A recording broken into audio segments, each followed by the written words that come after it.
I'll give you a tour of the outside and the inside and some of the cool things that we have later. My house is built on a 24-foot trailer with about a foot and a half that extends out the front for a bump out that I'll show you later. And then in the back, there's also a 6-foot porch that extends beyond the trailer. It actually comes from two special ordered 30-foot beams that go across the entire length of the house. So that's a nice feature. It's a porch on the back. We have cypress siding with a dark brown stain. There's some board and batten finishes, and then there's also a metal siding. I enjoyed the combination of the different elements and kind of bringing it all together. The roof is not flat, but it's very close to being flat. It's got a slight slope on it to maximize the interior space in the house itself.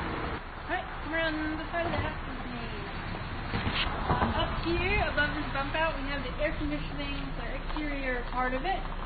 There's a hose that actually, where the condensation comes out, would be a great way to water a potted plant or garden or something there. Obviously, where you pull it from. I chose these metal porch lights to kind of complement the metal siding. They're here, they're at the front door, and they're also in the back. You'll see from the inside that these French doors really open up the house quite a bit. I envisioned that eventually there would be a deck here that connects the French doors to the porch on the back, so it'll be a good indoor-outdoor living space with the doors that can be open all the time. Lots of windows on this space. I spent a lot of money on windows because I really wanted to open it up and maximize the feel of open space on the inside. Quite a few outdoor outlets for anything that I would need to do outside. I also plumbed it for an outdoor shower. I have a dog. Much easier to wash a dog outside than inside, so eventually there will probably be a shower here. And then we have a vent here for the composting toilet, which is inside the bathroom over here. And I'll show you the porch a little bit later. But let's go underneath and take a look at all the stuff underneath the porch. Underneath the porch is where I hid a lot of the ugly stuff that I normally see on the outside of houses that I don't like. This is where the electrical comes in. It all lays here. I've got a tankless propane hot water heater that I use for the shower, for doing dishes, for the washing machine, all that stuff, and I'll run the tank over here. And this is also where the water comes into the house. There's another cool feature over here. We have a shed. This is underneath half of my staircase on the inside. It was space that wasn't being used. And get it, so it opens up like this, and there's plenty of space. I've got peat moss in there right now for the composting toilet, but it could be gardening supplies, paint, whatever you'd like. And it just closes.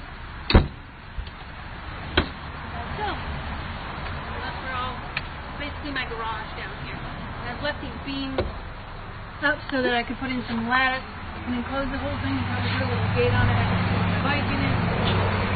Whatever else I'd like to do is above it is this great porch, which we'll also see from the inside when I take you on the tour there.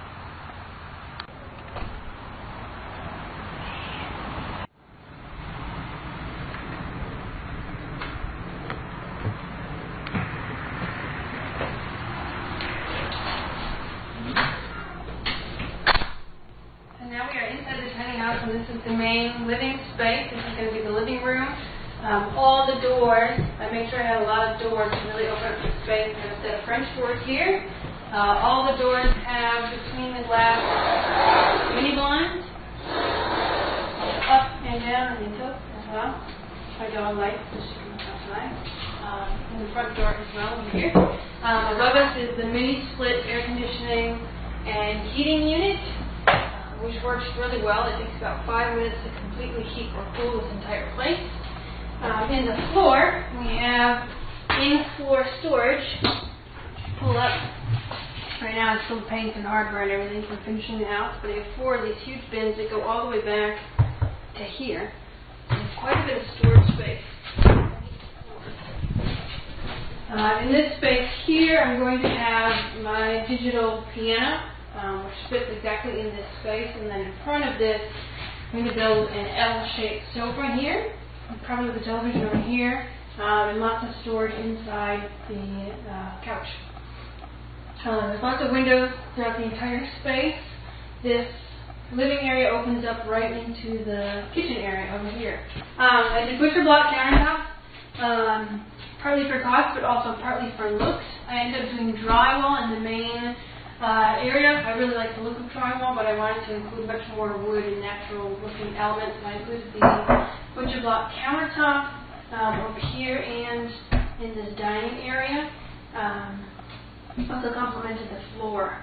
My kitchen, I packed a lot in this tiny space. I also extended the counter. This way there's a hinge that pops this up. So you can have dishes sitting here or groceries, day produce ready to wash it. And a double burner stove. So there's enough to do pasta and sauce or rice and vegetables, things of that nature. We have a microwave oven and convection oven in one here. That's got a little bit of space inside for baking or cooking. Okay. I chose to split up my fridge and my freezer. They sell all in one unit, but I found that the freezer often gets really frosty and leaky and just not good to deal with. So I found this 4.4 cubic foot refrigerator that I put down here, and then moved my, this is a freezer or refrigerator. You can switch back and forth. It's 1.4 or 1.1 cubic feet. It's enough for pizza and ice cream and the ice cubes, things that you want in a freezer. So by putting it up here, I've gained all this counter space here. So, and then this is kind of a multi-use counter space or dining space. So it's really quite a large kitchen for a tiny space. Here's an extra little bit about the kitchen. We went from all custom cabinetry to just ready-made, off-the-shelf Home Depot cabinets, and then we added some modifications. This countertop extends, as you saw earlier. There's also a wastebasket that comes out here that we custom built in there, but we left enough space in the front, we have them around this way, that we can build a back into this shelf and have little shelves for canned goods or whatever you'd like to put in there. I've got three pretty good-sized drawers that run the full length of the countertop. I'm planning to put in a tray that will come out this way. It would be great for silverware and really low-profile things to free up this cabinet for other things. There will probably be something up here, but if not, it'd be a great place to put cereal, other things like that. Some other great space here. Luckily, when we planned out the kitchen, there was just enough space between the last cabinet and the refrigerator that we could put these really small stools. And there are two of them. And they fit exactly inside for dining. So we'll probably have two more substantial stools with backs that we'll use for everyday eating, but this allows us some extra guest seating that tucks right away and doesn't take up the floor space. The kitchen, one of my favorite parts of the kitchen is the lighting underneath, and rather than not using the light that was in the microwave and installing new lights, we just kind of hacked into the microwave, so now when we push the microwave light, all of our under cabinet lights illuminate. We also built a really spectacular, in my opinion, shelf out of the remainder of the butcher block here. It was all routed out and carved out. We've got places to hang things and for lots and lots of counter space without having to put stuff on the counter, so you can wipe the counter clean all the time. Backsplash I chose by survey on my Facebook page, and I think it turned out really nice. It complements the stainless steel, and I chose the yellow color to go with the exterior and kind of the yellow sunshiny theme of the whole entire house. I spent a lot of money on my sink. It's a very deep sink. You see a lot of tiny houses with these itty bitty little sinks that you can't do dishes in. I didn't choose a gigantic sink, but I did choose one that was deep and not too wide, so it didn't take up too much width of the counter space. I also splurged a little bit on these custom sized appliances and the stove. I just really wanted a place to cook, and I think it's a really important part of the house. I love that it opens up to everything else.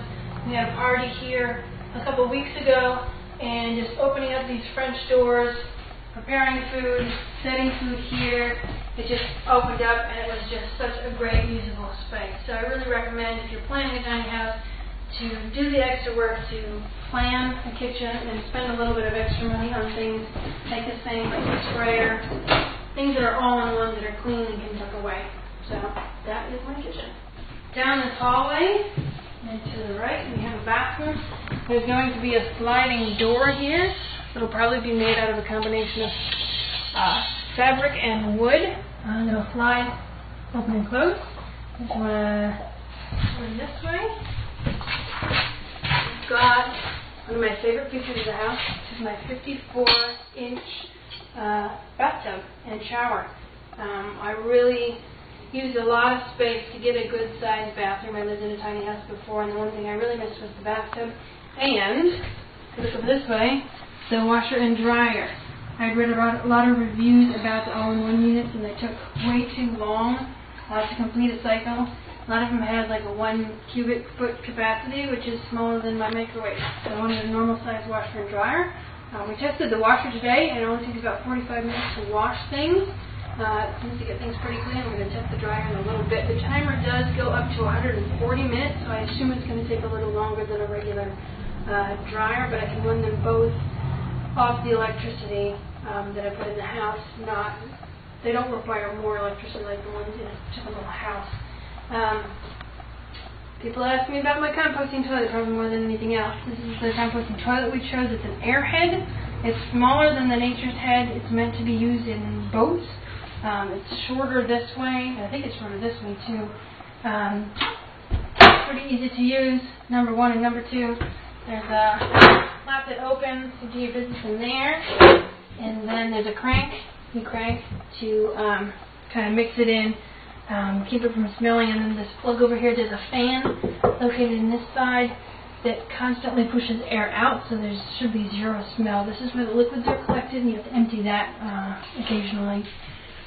And then originally I had planned for the washer and dryer to be side by side here and to have a closet from above so that this would go all the way across. I ended up sacrificing some closet space above and moving the dryer here to free up this floor space because I thought this would be an awesome place to store cleaning supplies and linens and all kinds of stuff. You could put a curtain rod across this and make it a closet as well. We used a lot of the space between the studs for shampoo, kind of backstock of toiletries, things like that. Got a nice little alcove here for toothpaste, things of that sort. A really great medicine cabinet with mirrors on both sides, adjustable shelves. This is an innovative solution that my boyfriend came up with. These are under cabinet kitchen lights, and they actually have a low and a high setting, so if you're not a morning person, you can set them on low. But we sort of hatched them so that they belong to this switch too. So I have 3 windows in my house that are awning windows that open this way so that I can leave my house, and even if it rains, nothing's going to get wet. There's one in the bathroom, there's one in the kitchen, and then there's one in the hallway by the loft. I figured those were areas where I probably wanted to have a lot of ventilation. The other windows, if you look out this way, for the most part are sliding windows. And I think I have 10 windows in here, and by opening all of them you get a lot of good cross breeze, and it's just kind of like living in a big tree house. It's lots of air circulating all the time. Then when you come out of the bathroom and you go this way, there is a set of stairs that go up to the loft, and one of the cool features of the stairs is that they open up. You also have storage inside. Right now I have some cleaning supplies there, but I imagine eventually I'm going to paint these and build them out so I can keep socks and smaller clothing items, seasonal clothing items like that in here. So these first 2 open up, and the outside is a garden shed that you'll see from the outside. Another special feature of this house is the porch. Follow me up here. Got another door and a 6x8 porch.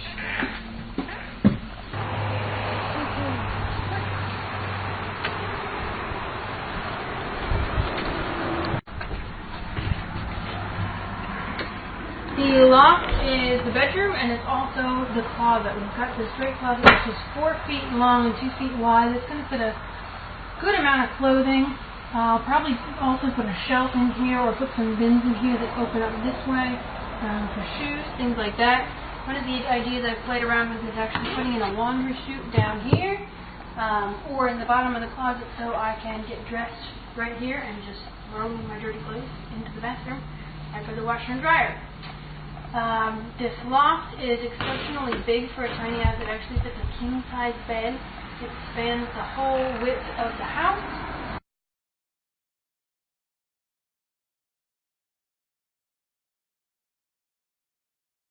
And that's time to put it inside.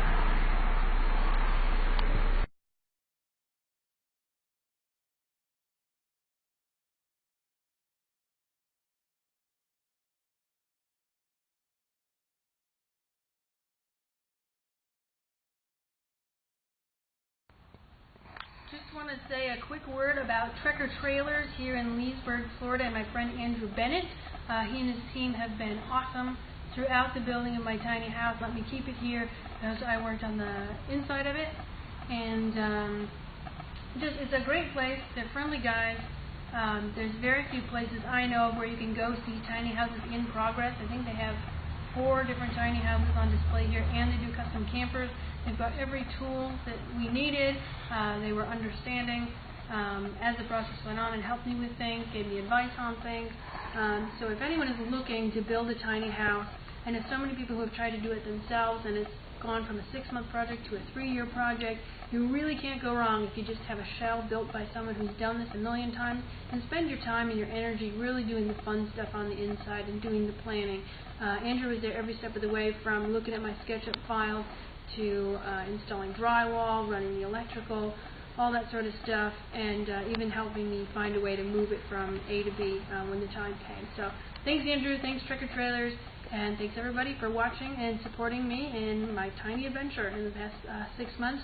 This isn't the end. You'll hear from me as we go through. I'm getting ready to build a custom couch. I'm going to go sailing for 6 months, but when I get back I'm going to be living in the house, and we'll tell you how it goes. So thanks so much. Thanks for watching.